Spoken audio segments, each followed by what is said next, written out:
तुम सबसे बुद्धिमान और ताकतवर हो, खुद की शक्तियां पहचानो। हर एक व्यक्ति के अंदर बहुत सी ताकतवर शक्तियां छुपी है, लेकिन उन शक्तियों का इस्तेमाल कैसे करना है यह बहुत ही कम लोगों को मालूम है। लेकिन आज के इस वीडियो में वह तरीका जिससे आप अपने अंदर की शक्तियों का इस्तेमाल कर सकते हैं, वह तरीका हम आपको बताएंगे। तो चलिए एक रोचक कहानी की शुरुआत करते हैं। सदियों पहले भारत के एक छोटे से गांव में 4 कुख्यात चोर थे, राज, देव, वीरेन और कवि। ये चारों व्यक्ति अपने चालाक तरीकों और किसी को भी मात देने की अपनी क्षमता के लिए कुख्यात थे।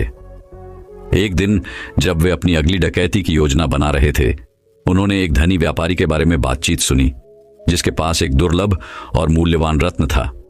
उनके हृदयों में लालच जाग उठा और वे जान गए कि उन्हें इसे चुराना ही होगा। रात के अंधेरे में चोर व्यापारी की हवेली में घुस गए। जैसे ही वे रत्न के पास पहुंचे, कमरे में अचानक तेज रोशनी भर गई, जिससे वे अंधे हो गए। जब रोशनी कम हो गई तो उन्होंने देखा कि एक तेजस्वी महिला उनके सामने खड़ी है। वह कोई और नहीं बल्कि ज्ञान और बुद्धि की देवी सरस्वती थीं। आप भौतिक धन की तलाश करते हैं, लेकिन सच्ची समृद्धि आपके भीतर निहित है, उसने शांत स्वर में कहा। मैं तुम्हें अपने तरीके बदलने और आत्म साक्षात्कार की शक्ति खोजने का मौका दूंगा। भ्रमित और चिंतित होकर चोर उसकी बात सुनने को तैयार हो गए। सरस्वती ने उन्हें एक चुनौती दी, सफलता के 4 प्रतीकों की खोज करने के लिए। दृढ़ संकल्प का कमल, साहस की तलवार, लचीलेपन की ढाल और आत्म प्रतिबिंब का दर्पण। केवल इन गुणों को अपनाकर ही वे रत्न की वास्तविक क्षमता को उजागर कर सकते हैं। चोर अपनी खोज में निकल पड़े। प्रत्येक को उन परीक्षणों का सामना करना पड़ा जिन्होंने उनकी आंतरिक शक्ति का परीक्षण किया। राज को संदेह और अनिश्चितता से भरे दलदल में दृढ़ संकल्प के कमल का सामना करना पड़ा। खुद पर अटूट विश्वास के साथ वह विजयी हुए। उनका संकल्प पहले से कहीं अधिक मजबूत था। देव को एक खतरनाक पहाड़ की चोटी पर साहस की तलवार का सामना करना पड़ा, जहां भय और असुरक्षा ने उसे भस्म करने की धमकी दी थी। लेकिन बहादुरी से भरे दिल से उसने अपने संदेह पर विजय प्राप्त की और तलवार पर अपना दावा किया। वीरेन ने लचीलेपन की ढाल खोजने के लिए रेगिस्तान में कदम रखा, जहां प्रतिकूल परिस्थितियों की कठोर हवाओं ने उसकी आत्मा को तोड़ने की कोशिश की। दृढ़ता और दृढ़ इच्छा शक्ति के माध्यम से वह तूफान के खिलाफ मजबूती से खड़ा रहा। उसका लचीलापन अटल रहा। कवि ने आत्म प्रतिबिंब के दर्पण की तलाश के लिए एक रहस्यमय जंगल की गहराई में प्रवेश किया, जहां भ्रम और धोखे ने उनके निर्णय को धुंधला कर दिया। केवल अपने भीतर गहराई से देखने और अपनी खामियों का सामना करने से ही वह स्पष्टता और सच्ची आत्म जागरूकता पा सकता है। महीनों के परीक्षणों और कष्टों के बाद चारों चोर देवी के सामने फिर से एकजुट हुए।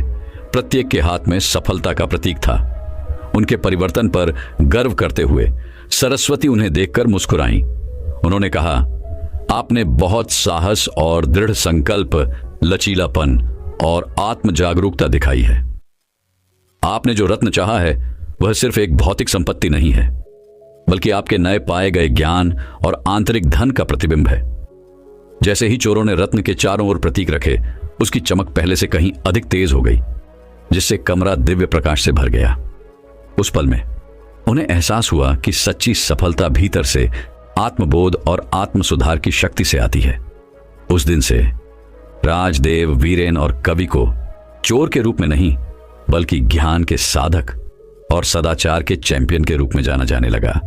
उन्होंने अपना जीवन दूसरों को आत्म प्राप्ति और सफलता के लिए अपना रास्ता खोजने में मदद करने के लिए समर्पित कर दिया।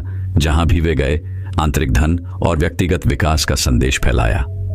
और इस तरह 4 चोरों और महिला की कहानी गांव में एक किंवदंती बन गई, जिसने भी इसे सुनने वाले सभी को अपने भीतर झांकने और अपने दिलों में छिपी असीमित क्षमता को खोलने के लिए प्रेरित किया। कहानी का सार, सच्ची सफलता भौतिक संपत्ति से नहीं, बल्कि दृढ़ संकल्प, साहस, लचीलापन और आत्म प्रतिबिंब के गुणों से मापी जाती है, जो आत्म प्राप्ति और आंतरिक धन की ओर ले जाती है। दोस्तों, वहीं अब अगली रोचक कहानी की शुरुआत कुछ इस प्रकार होती है। भारत की जीवंत भूमि में हरे भरे जंगलों और विशाल पहाड़ों के बीच राजेश नाम का एक कुशल शेर शिकारी रहता था। वह अपनी असाधारण शिकार कौशल के लिए दूर दूर तक प्रसिद्ध था। राजेश अक्सर जंगल में गहराई तक जाते थे और बेजोड़ सटीकता और बहादुरी के साथ क्रूर शेरों का पता लगाते थे। एक निडर शेर शिकारी के रूप में उनकी प्रतिष्ठा जंगल की आग की तरह फैल गई और जब भी कोई नरभक्षी शेर खतरा पैदा करता तो दूर दूर के गांवों के लोग उनकी सहायता मांगते। अपनी सफलता और प्रसिद्धि के बावजूद राजेश के अंदर एक खालीपन का एहसास था। उसे लगा कि उसके जीवन में कुछ कमी है, एक खालीपन जिसे शिकार के रोमांच या ग्रामीणों की प्रशंसा से नहीं भरा जा सकता।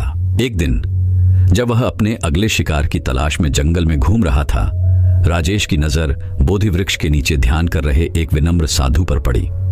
भिक्षु के शांत आचरण और आंतरिक शांति की आभा से प्रभावित होकर राजेश उनके पास आया और पूछा, ऐसा कैसे है कि आप इतने संतुष्ट और शांत दिखते हैं, जबकि मैं, जिसने दुनिया की नजरों में इतना कुछ हासिल किया है, बेचैन और अधूरा महसूस करता हूं। भिक्षु ने धीरे से मुस्कुराते हुए उत्तर दिया, मेरे प्रिय मित्र, सच्ची संतुष्टि बाहरी उपलब्धियों या सांसारिक प्रशंसाओं से नहीं आती है। यह भीतर से किसी की अपनी आंतरिक शक्ति और क्षमता के एहसास से उत्पन्न होती है।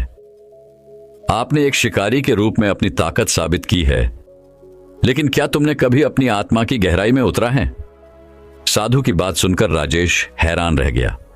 उन्होंने अपने साहसिक जीवन की उथल पुथल के बीच आंतरिक शांति और आत्म साक्षात्कार की तलाश की संभावना पर कभी विचार नहीं किया था। उत्सुक और कुछ हद तक सशंकित, राजेश ने साधु के साथ रहने और उससे सीखने का फैसला किया। भिक्षु के मार्गदर्शन में राजेश आत्मखोज और आत्मनिरीक्षण की यात्रा पर निकल पड़े। उन्होंने अपने भय, इच्छाओं और असुरक्षाओं का सामना करने के लिए अपने दिमाग की गहराई में जाकर सचेतनता और ध्यान की कला सीखी। प्रारंभ में प्रतिरोधी और अधीर, राजेश को धीरे धीरे अपने भीतर परिवर्तन का अनुभव होने लगा। जैसे जैसे दिन हफ्तों में और हफ्ते महीनों में बदलते गए, जीवन के प्रति राजेश के दृष्टिकोण में गहरा बदलाव आया। उन्होंने महसूस किया कि सफलता का असली माप शिकार में नहीं, बल्कि आत्मबोध और व्यक्तिगत विकास की यात्रा में है। भिक्षु की शिक्षाओं ने आंतरिक शक्ति, करुणा और विनम्रता की शक्ति के प्रति उनकी आंखें खोल दी। एक दिन एक क्रूर शेर ने पास के एक गांव को आतंकित करना शुरू कर दिया, जिससे निवासियों में दहशत और अराजकता फैल गई। एक शेर शिकारी के रूप में अपने अतीत को याद करते हुए राजेश को अपने पुराने तरीकों और अपनी नई पाई गई बुद्धिमत्ता के बीच फंसा हुआ महसूस हुआ। भिक्षु से मार्गदर्शन मांगते हुए उन्होंने पूछा, मैं एक शिकारी के रूप में अपने अतीत को आंतरिक शांति की अपनी वर्तमान खोज के साथ कैसे समेट सकता हूं? भिक्षु जानबूझकर मुस्कुराया और कहा, सच्ची ताकत प्रभुत्व या विनाश में नहीं, बल्कि करुणा और समझ में है। गांव में एक शिकारी के रूप में नहीं जो जीतना चाहता है, बल्कि एक रक्षक के रूप में जो सेवा करना चाहता है। शेर को दिखाओ कि वह वहां है। दूसरा तरीका, सद्भाव और सह अस्तित्व का एक तरीका। साधु के शब्दों से प्रेरित होकर राजेश ने शेर का सामना करने के लिए हथियार या हिंसा से नहीं, बल्कि सहानुभूति और सम्मान से भरे दिल के साथ काम किया। जैसे ही उसने जानवर का सामना किया, उसने देखा कि कोई खतरा नहीं था जिसे खत्म किया जाना चाहिए, बल्कि एक साथी प्राणी को देखा जिसे समझ और करुणा की जरूरत थी। धैर्य और दृढ़ता के माध्यम से राजेश शेर के साथ विश्वास का बंधन बनाने, उसकी आक्रामकता को शांत करने और उसे गांव से दूर ले जाने में कामयाब रहा। आभारी ग्रामीणों ने उन्हें एक शिकारी के रूप में नहीं, बल्कि एक ऐसे नायक के रूप में सराहा जिसने आत्मबोध और सहानुभूति की शक्ति के माध्यम से अजय को वश में कर लिया था। अंत में राजेश को एहसास हुआ कि सच्ची सफलता बाहरी सत्यापन या विजय से नहीं, बल्कि आत्मखोज और आत्मज्ञान की आंतरिक यात्रा से आती है। उन्होंने अपनी भूमिका एक शेर शिकारी के रूप में नहीं, बल्कि सद्भाव और शांति के संरक्षक के रूप में अपनाई। उस साधु के प्रति सदैव आभारी रहे जिसने उन्हें सच्ची संतुष्टि का मार्ग दिखाया था। कहानी का सार, सच्ची सफलता और संतुष्टि भीतर से आती है, किसी की आंतरिक शक्ति और करुणा की खोज और खेती से। आत्मबोध हमारी पूरी क्षमता को उजागर करने और अराजकता और संघर्ष की दुनिया में सद्भाव खोजने की कुंजी है दोस्तों। वहीं अब अगली रोचक कहानी की शुरुआत कुछ इस प्रकार होती है। भीतर की यात्रा। भारत के एक छोटे से गांव में विक्रम नाम का एक युवक रहता था। विक्रम अपनी बुद्धिमत्ता और महत्वाकांक्षा के लिए जाने जाते थे, लेकिन अपनी क्षमता के बावजूद उन्हें अपने प्रयासों में सफलता पाने के लिए संघर्ष करना पड़ा। वह अक्सर अपनी तुलना गांव के अन्य लोगों से करता था, जो सहजता से महान उपलब्धियां हासिल करते दिखते थे। एक दिन जब विक्रम निराश होकर बरगद के पेड़ की छाया में बैठे थे, तभी एक वृद्ध आर्षी उनके पास आए। आर्षी के चेहरे और आंखों पर एक सौम्य मुस्कान थी, जिसमें सदियों का ज्ञान समाहित था। प्रिय विक्रम, आर्षी ने कहना शुरू किया, मैं तुम्हारे दिल में उथल पुथल देख रहा हूं। तुम सफलता चाहते हो, लेकिन तुम यह महसूस करने में असफल हो जाते हो कि सफलता की कुंजी तुम्हारे भीतर ही छिपी है। विक्रम आर्षी की बात से हैरान हो गए। जब वह बिना किसी परिणाम के इतनी कड़ी मेहनत कर रहा था, तो सफलता की कुंजी उसके भीतर कैसे हो सकती थी?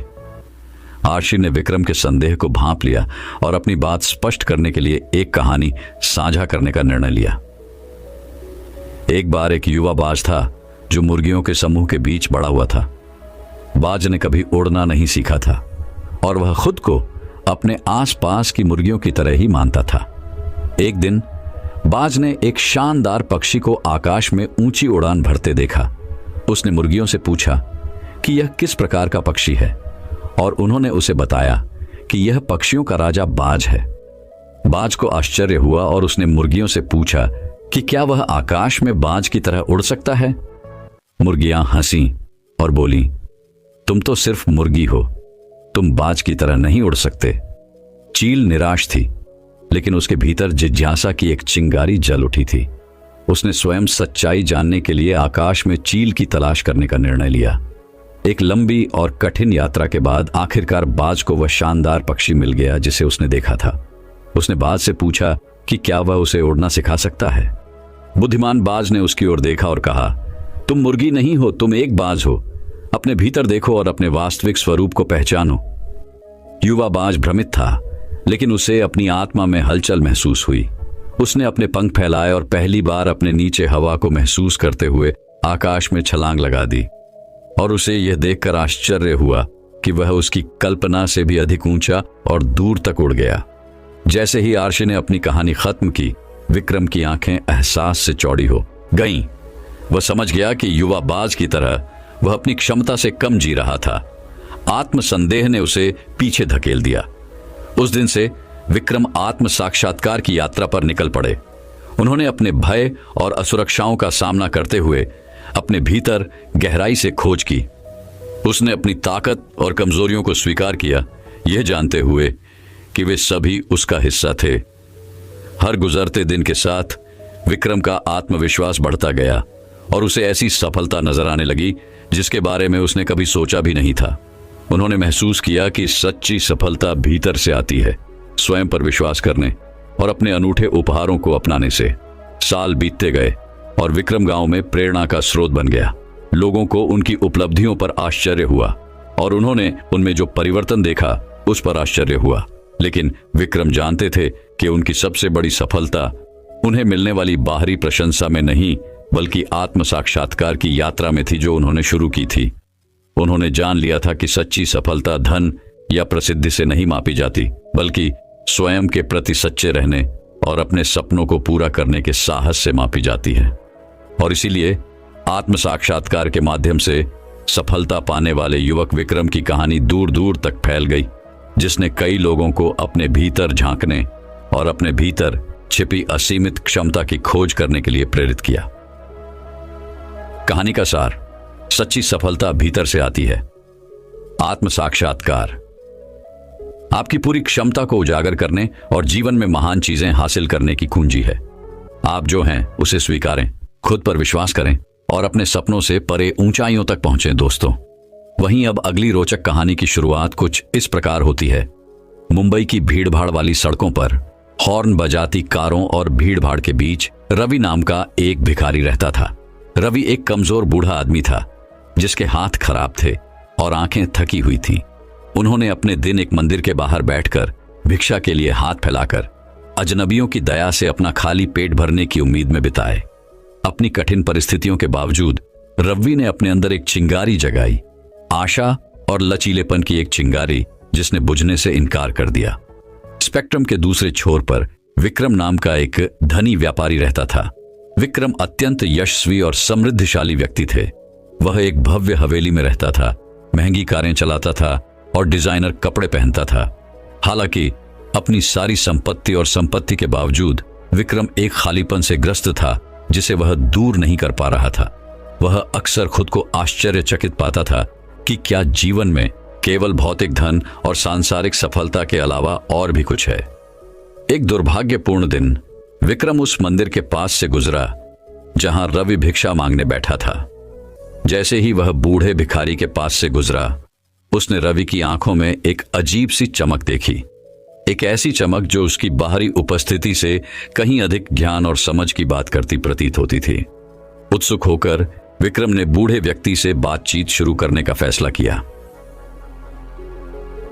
क्षमा करें सर, विक्रम ने अस्थायी रूप से कहना शुरू किया। क्या मैं आपसे एक प्रश्न पूछ सकता हूं? रवि ने एक गर्म मुस्कान के साथ विक्रम की ओर देखा। बेशक मेरे बेटे, पूछो, विक्रम ने बोलने से पहले एक पल के लिए झिझकते हुए कहा।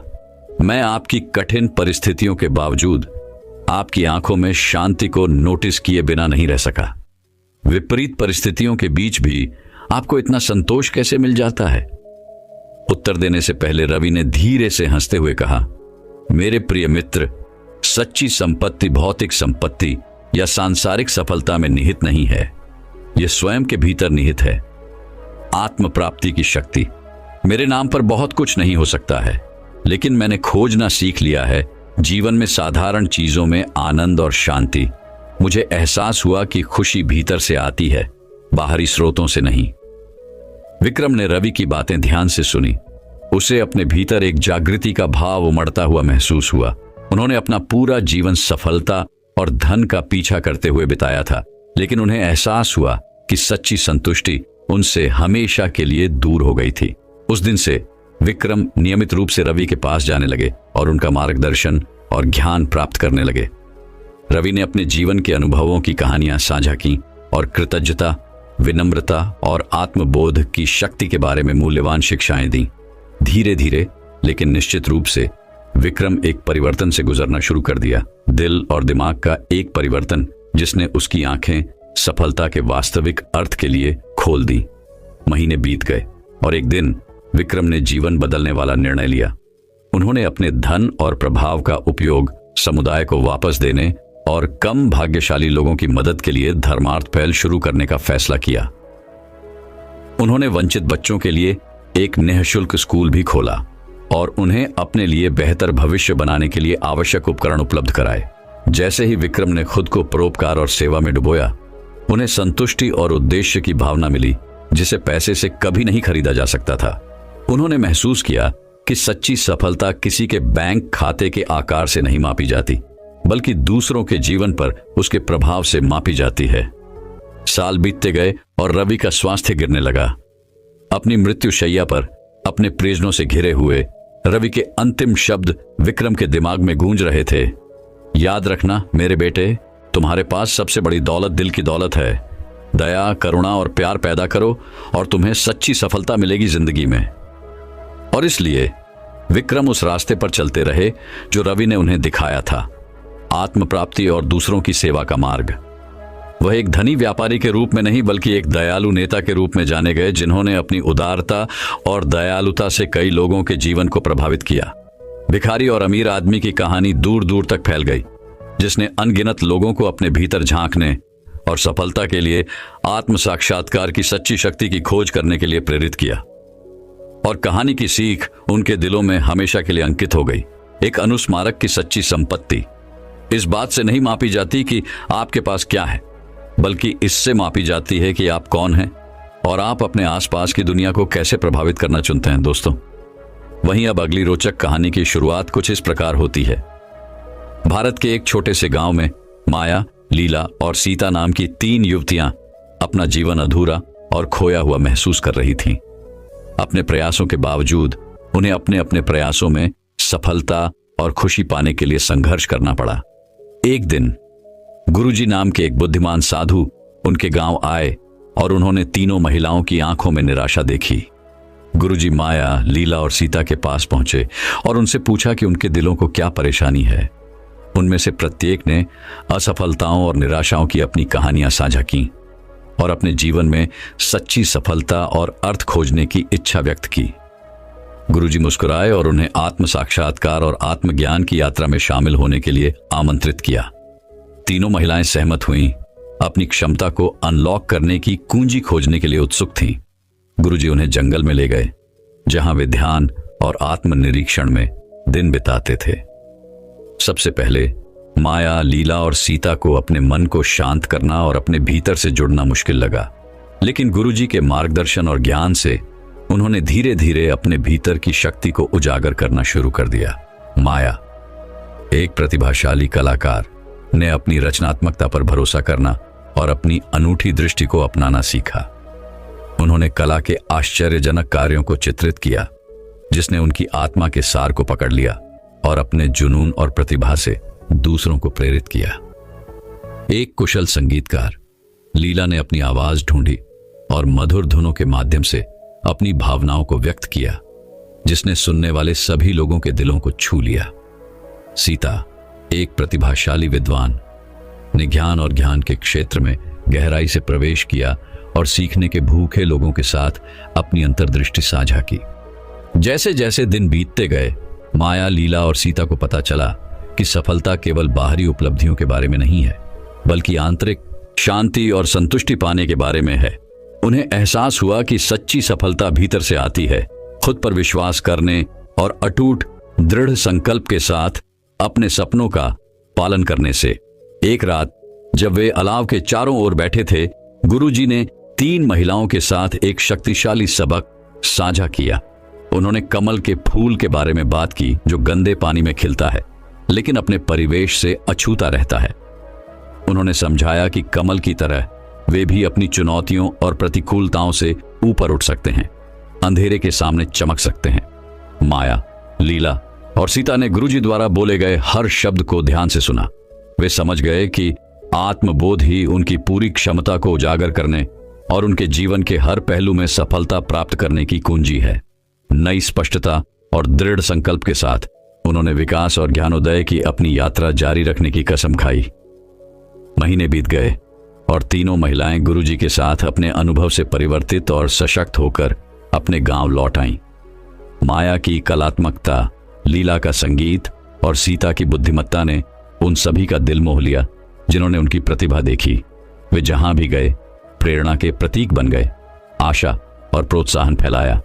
ग्रामीण माया, लीला और सीता के परिवर्तन से आश्चर्यचकित थे और विश्वास नहीं कर पा रहे थे कि एक बार खोई हुई और निराश महिलाएं आत्मविश्वासी और सफल व्यक्तियों में विकसित हो गई हैं।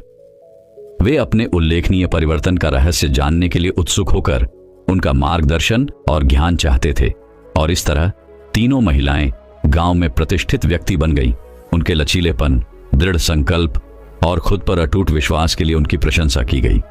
आत्मबोध और सशक्तिकरण की अपनी यात्रा के माध्यम से माया, लीला और सीता ने न केवल सफलता पाई बल्कि जीवन का असली सार, आत्मविश्वास और आंतरिक शक्ति की खोज भी की। कहानी का सार यह है कि सच्ची सफलता बाहरी उपलब्धियों में नहीं बल्कि आत्मखोज और सशक्तिकरण की यात्रा में निहित है।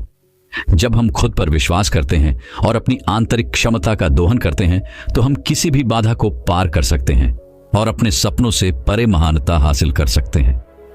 आत्मबोध की शक्ति को अपनाएं और देखें कि आपका जीवन उन तरीकों से बदल जाता है जिनके बारे में आपने कभी सोचा भी नहीं था। दोस्तों, वहीं अब अगली रोचक कहानी की शुरुआत कुछ इस प्रकार होती है। आत्म साक्षात्कार का मार्ग। सफलता की यात्रा।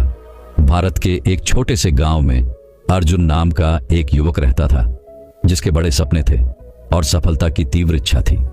जीवन में कई असफलताओं और चुनौतियों का सामना करने के बावजूद अर्जुन ने अपने लक्ष्यों और आकांक्षाओं को कभी नहीं छोड़ा।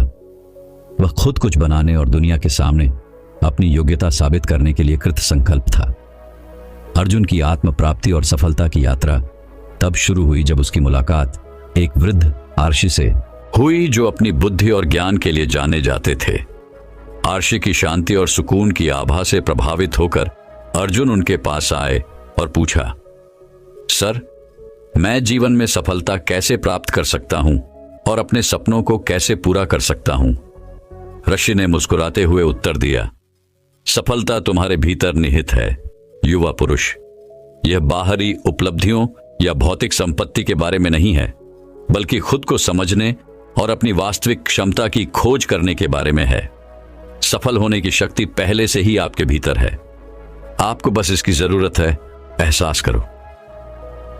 इन शब्दों को अपने मन में गूंजते हुए अर्जुन आत्म साक्षात्कार की खोज में निकल पड़े। उन्होंने एक गांव के मंदिर के शांत वातावरण में अपने लक्ष्यों, इच्छाओं और भय पर चिंतन करते हुए घंटों बिताए। उन्होंने अपनी असुरक्षाओं और शंकाओं का सामना करते हुए अपने अंतरतम विचारों और भावनाओं की गहराई में खोज की। जैसे जैसे दिन हफ्तों में और हफ्ते महीनों में बदलते गए, अर्जुन को अपने भीतर एक गहरा बदलाव महसूस होने लगा। उन्होंने चीजों को स्पष्टता और बुद्धिमत्ता के साथ देखना शुरू कर दिया, यह महसूस करते हुए कि सच्ची सफलता केवल बाहरी उपलब्धियों से नहीं मापी जाती, बल्कि आंतरिक शांति, संतुष्टि और आत्म जागरूकता से मापी जाती है। इस नई अंतर्दृष्टि से लैस होकर अर्जुन नए जोश और दृढ़ संकल्प के साथ अपने सपनों को आगे बढ़ाने के लिए निकल पड़ा। उन्होंने अपनी क्षमताओं पर अटूट विश्वास के साथ अपने रास्ते में आने वाली हर बाधा को पार करते हुए अथक परिश्रम किया। धीरे धीरे लेकिन लगातार उसने अपने लक्ष्य की ओर प्रगति करना शुरू कर दिया और सफलता के शिखर के करीब पहुंच गया। एक दिन जब अर्जुन अपने लंबे समय से पोषित सपने को पूरा करने की कगार पर खड़ा था, उसकी एक बार फिर बूढ़े अरशी से मुलाकात हुई। कृतज्ञता से अभिभूत होकर उन्होंने अरशी के सामने झुककर कहा, आत्म साक्षात्कार के इस मार्ग पर मेरा मार्गदर्शन करने के लिए धन्यवाद। मैं अब समझता हूं कि सफलता केवल मंजिल तक पहुंचने के बारे में नहीं है, बल्कि आत्म खोज और विकास की यात्रा के बारे में है। आशी मुस्कुराए और सिर हिलाया, मेरे बेटे, तुमने अपने भीतर आत्म साक्षात्कार की शक्ति को खोल दिया है। याद रखें, सच्ची सफलता कोई मंजिल नहीं है, बल्कि जीवन जीने का एक तरीका है। विनम्र रहो, जमीन से जुड़े रहो और यह मत भूलो कि तुम कौन हो। यही शाश्वत सफलता की कुंजी है। और इसलिए अर्जुन ने अपनी सफलता को विनम्रता और अनुग्रह के साथ स्वीकार किया, यह जानते हुए कि सफल होने की सच्ची शक्ति बाहरी मान्यताओं में नहीं, बल्कि स्वयं पर अटूट विश्वास में निहित है। वह गांव के कई लोगों के लिए प्रेरणा बन गए, आत्म साक्षात्कार की परिवर्तनकारी शक्ति के जीवंत प्रमाण। जैसे ही सूरज क्षितिज पर डूबा, गांव पर सुनहरी चमक बिखेरते हुए अर्जुन गर्व से खड़ा था। उसका दिल कृतज्ञता और संतुष्टि से भरा हुआ था, क्योंकि उन्होंने महसूस किया था कि सच्ची सफलता कोई अंतिम लक्ष्य नहीं, बल्कि आत्म खोज, विकास और ज्ञानोदय की निरंतर यात्रा है। और कहानी का नैतिक यह है, सफलता केवल बाहरी लक्ष्यों को प्राप्त करने के बारे में नहीं है, बल्कि अपनी आंतरिक क्षमता को पहचानने और आत्म खोज की यात्रा को अपनाने के बारे में है। जब आप अपने भीतर आत्मबोध की शक्ति को अनलॉक करते हैं, तो आप जीवन में अनंत संभावनाओं और असीमित सफलता का मार्ग प्रशस्त करते हैं। दोस्तों, मैं उम्मीद करता हूं कि यह कहानी सुनने से आपके जीवन में अच्छे बदलाव आए होंगे। आपको इस वीडियो से क्या सीखने मिला, ये कमेंट करके जरूर बताएं और अपने परिवार, दोस्तों या आपके करीबी इंसान के साथ ये कहानी शेयर करके उन्हें भी इस ज्ञान से परिचित करवाएं। बाकी अगर आपको ये वीडियो दिल से अच्छी लगी हो, तभी इस वीडियो को लाइक कर देना, और आपने अब तक इस चैनल को सब्सक्राइब न किया हो तो चैनल को सब्सक्राइब भी जरूर कर देना। आपका हर दिन शुभ हो।